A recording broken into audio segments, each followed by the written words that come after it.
जय श्री कृष्णा दोस्तों, आपका स्वागत है हमारे चैनल सनातन परंपरा में। आज हम सुनेंगे सोमवार के व्रत की कथा। एक नगर में बहुत धनवान साहूकार रहता था। उसके घर में धन की कमी नहीं थी, परंतु वह बहुत दुखी रहता था क्योंकि उसके कोई पुत्र नहीं था। वह इसी चिंता में दिन रात दुखी रहता था। पुत्र की कामना के लिए वह प्रत्येक सोमवार को शिवजी का व्रत और पूजन किया करता था। सायकाल मंदिर जाकर शिवजी के सामने दीपक जलाया करता था। उसके इस भक्ति भाव को देखकर एक समय माता पार्वती ने शिवजी महाराज से कहा, महाराज ये साहूकार आपका अनन्य भक्त है, सदैव आपका व्रत और पूजन बड़ी श्रद्धा से करता है, आपको इसकी मनोकामना पूर्ण करनी चाहिए। शिवजी ने कहा, हे पार्वती, ये संसार कर्म क्षेत्र है। किसान खेत में जैसा बीज बोता उसी फसल काटता है, उसी तरह मनुष्य इस संसार में जैसा कर्म करता है वैसा ही फल भोगते हैं। माता पार्वती ने अत्यंत आग्रह से कहा, महाराज जब यह आपका अनन्य भक्त है और अगर इसको किसी प्रकार का दुख है तो उससे आपको अवश्य दूर करना चाहिए। आप तो सदैव अपने भक्तों पर दयालु होते हैं और उनके दुखों को दूर करते हैं। यदि आप ऐसा नहीं करेंगे तो मनुष्य आपका पूजन तथा व्रत क्यों करेंगे।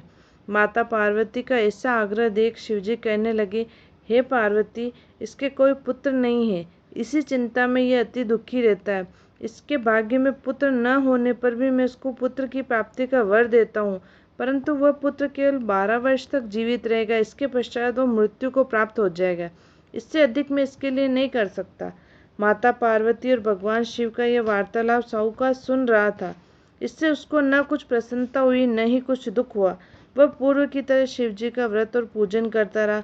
कुछ समय बाद साहूकार की स्थिति गर्भवती हुई और उसके एक सुंदर पुत्र हुआ।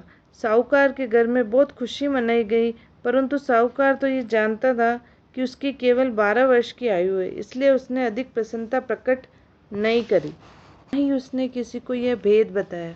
जब वह बालक 11 वर्ष का हो गया तो बालक की माता ने उसके पिता से उसका विवाह करने के लिए कहा। साहूकार ने कहा, अभी मैं इसका विवाह नहीं करूंगा, मैं अपने पुत्र को काशी पढ़ने के लिए भेजूंगा। साहूकार ने बालक के मामा को बुलाकर उसको बहुत सा धन देकर कहा, तुम इस बालक को काशी पढ़ने के लिए ले जाओ और रास्ते में जिस भी स्थान पर भी जाओ, यज्ञ तथा ब्राह्मणों को भोजन कराते और दक्षिणा देते हुए जाना। दोनों मामा भांजे यज्ञ करते और ब्राह्मणों को भोजन कराते तथा दक्षिणा देते और काशी की ओर चल पड़े।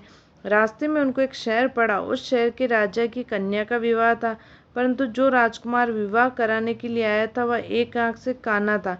उसके पिता को इस बात की बड़ी चिंता थी कि कहीं राजकुमार को देख राजकुमारी तथा उसके माता पिता विवाह में किसी प्रकार की अड़चन पैदा न कर दे।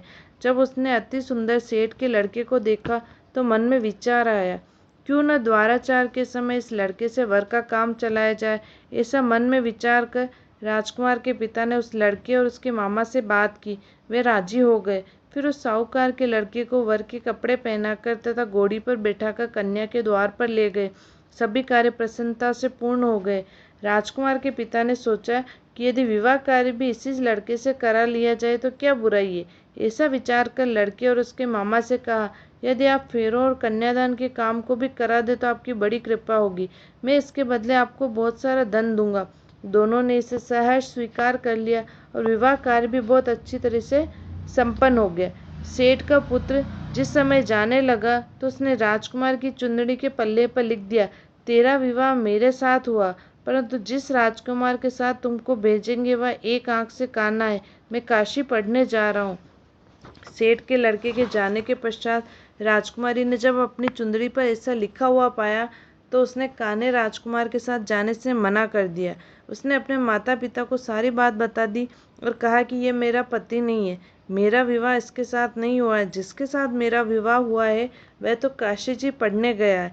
राजकुमारी के माता पिता ने अपनी कन्या को विदा नहीं किया और बारात वापस चली गई। उधर सेठ का लड़का और उसका मामा काशी पहुंच गए। वहां जाकर उन्होंने यज्ञ करना और लड़के ने पढ़ना शुरू कर दिया। जिस दिन लड़के की आयु 12 साल की हुई उस दिन उन्होंने यज्ञ रच रखा था। लड़के ने अपने मामा से कहा, मामा जी आज मेरी तबीयत कुछ ठीक नहीं है। मामा ने कहा, अंदर जाकर सो जाओ। लड़का अंदर जाकर सो गया और थोड़ी देर में उसके प्राण निकल गए। जब उसके मामा ने आकर देखा कि उसका भांजा मृत पड़ा है तो उसको बड़ा दुख हुआ। उसने सोचा कि अगर मैं अभी रोना पीटना मचा दूंगा तो यज्ञ का कार्य अधूरा रह जाएगा। अतः उसने जल्दी से यज्ञ का कार्य समाप्त करा। ब्राह्मणों के जाने के बाद रोना पीटना शुरू कर दिया। संयोगवश उसी समय शिव पार्वती उधर से जा रहे थे। जब उन्होंने जोर जोर से रोने की आवाज़ सुनी तो पार्वती जी कहने लगी, महाराज कोई दुखिया रो रहा है, इसके कष्ट को दूर कीजिए। जब शिव पार्वती वहां पहुंचे तो उन्होंने पाया कि वहां एक लड़का मृत पड़ा था। माता पार्वती कहने लगी, महाराज ये तो उसी सेठ का लड़का है जो आपके वरदान से उत्पन्न हुआ था। शिव जी ने कहा, हे पार्वती, इसकी आयु इतनी ही थी, वह यह भोग चुका। तब पार्वती जी ने कहा, हे महाराज, इस बालक को और आयु दो, नहीं तो इसके माता पिता तड़प तड़प कर मर जाएंगे।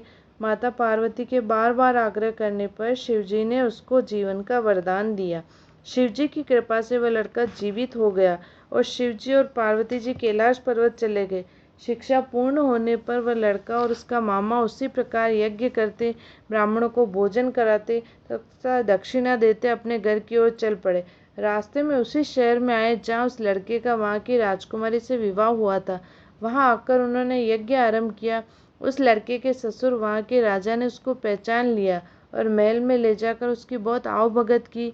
बहुत से दास दासियों सहित आदर पूर्वक अपनी राजकुमारी जमाई को विदा किया।